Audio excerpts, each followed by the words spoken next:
I'm just kidding, guys. It's me, Blame Girl. Welcome to my Blame Tube. I was just having a little fun.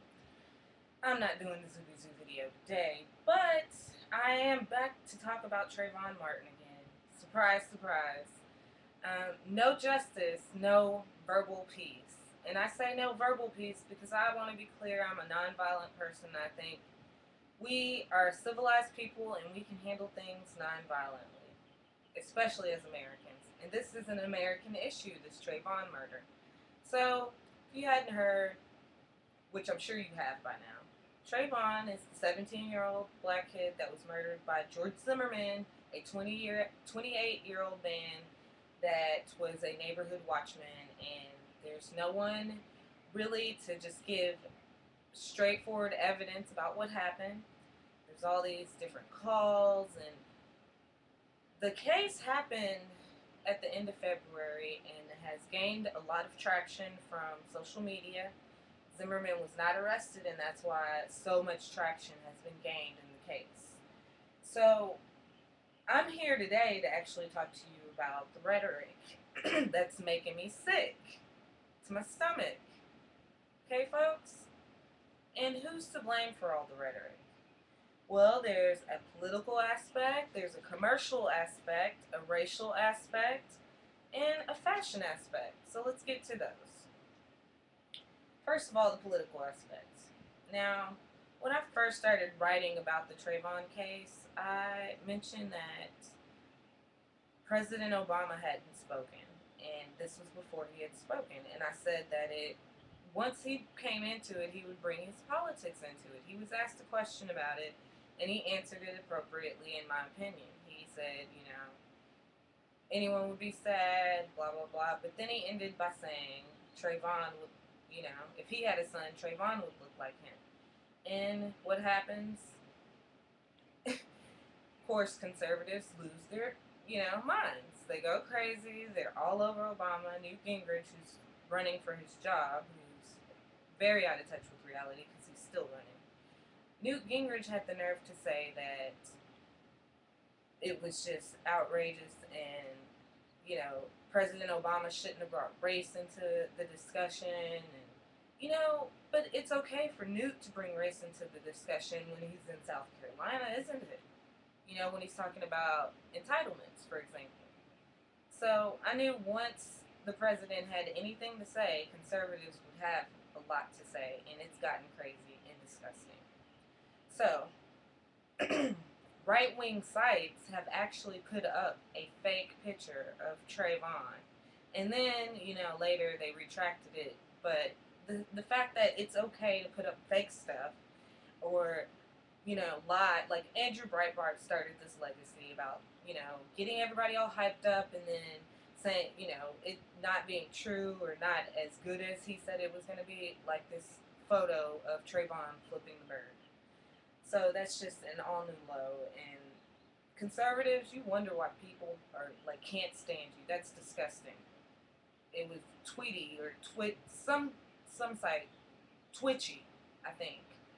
So, and then you have the Blaze and Michelle Malkin trying to call into question Trayvon's character because he had, an incident where he was suspended from school that was nonviolent. That has nothing to do with the case at hand, and why are you bringing in other facts? I could see if he had been violent in his past or he had a violent past and they brought it up, but it's just not, it's unnecessary information. The fact that he, was suspended for having an empty bag of weed should be decriminalized anyway. I don't think just because you have weed means that you deserve to be gunned down by a neighborhood watchman. So, excuse me. There's also the commercial aspect of this Trayvon Martin tragedy that's a little sickening. You would think Skittles or hoodies would try to exploit it and get their sales up because they totally could. And Skittles, they said they want to stay out of it. It's a sad situation and they don't want to try to exploit it. Bravo. For a corporation, I'm surprised. However, Nation of Islam, why are you selling stuff? Why are you selling stuff? You don't have to sell t-shirts. If you're going to be a nonprofit, get those t-shirts out. Okay? If you're really supporting it, don't profit off of it. Okay, and then there's the news cycle. Okay, the news cycle selling their hoodies, or all these news personalities. Jon Stewart had it on his show last night. How and he, Jon Stewart clips it together so nicely so that you can see how funny it is that all these different news personalities are like wearing hoodies and like ex-governors, and it does become a little silly and commercial once everybody starts doing it. I get it, it's a moving gesture, especially by a team like the Miami Heat, but even their company said that they shouldn't have done that and no one else can do it. So I think it's sad to see the commercial aspect come out of the tragedy, you know. Then you have the selling of the story itself. And I'm talking about it a lot just because I'm moved, I'm trying to understand and trying to calm. I talk about race a lot, so I'm just trying to calm, I guess, both sides down. I talk to a lot of conservatives all day. I talk to, my black friends all day, and I think everybody just has to be cool-headed about it, okay? So the selling of the story itself is like yesterday, Monday, it was on Joe Pag's entire show. It's consuming everyone's shows, and I think we're moving on from that finally, but it was definitely the entire news cycle last week, and it's like, I know those big news stations are just trying to sell it, and, in trying to sell it, they misinform, you know? So then there's the racial aspect of the rhetoric that's gotten sickening to me. And when I say that, I mean, okay, it's like we can't all agree that Zimmerman more than likely profiled the kid. And I would say evidence supports that based on his 40 some odd calls, over the past, whatever, 2004. So every call he made was, not every call, but I would say more than 50% of the calls were over black teens or black kids. There was even a 7-year-old in one of the calls. So he was very suspicious of blacks. You could at least admit that from the conversation. And so why did he see Trayvon as a threat? Why was he suspicious of Trayvon? Um, well, if you listen to the calls, he said something under his breath, and most of us can say that he said coon, and someone that uses the word coon, minutes before they go kill someone, that, you can call that what it is. It's racism, but a lot of people won't. And they're like, there's no proof. I can't understand that call, and I get that. We don't have absolute proof. I'll concede to that.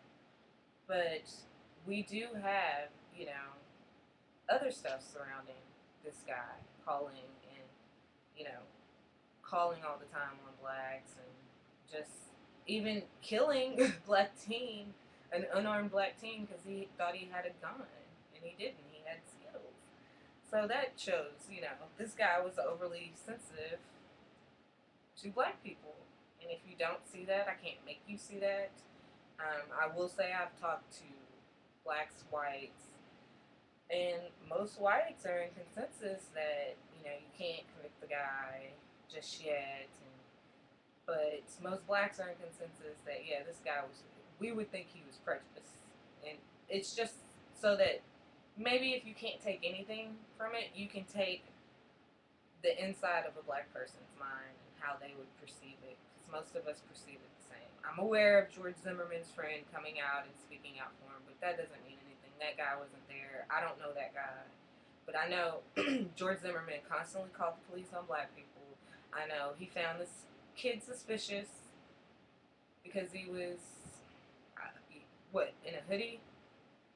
I don't know why he found this kid suspicious, because he's never seen him before. But he killed the kid. He thought this kid was so dangerous. So, and then you have the police, who just took George Zimmerman's word for it, pretty much. And, if I was a policeman, if I was in law enforcement and I interviewed George Zimmerman, a question I would ask is, or not even ask, make it compulsory that he goes to the hospital and get checked out immediately because he said, this kid was beating him up. Um, Yet he refused to go to the hospital and you killed him? Like, how bad was he beating you up? If you weren't beat up to the point where you needed to go to the hospital that night, then, was deadly force really necessary, I guess? That would bother me as a police officer.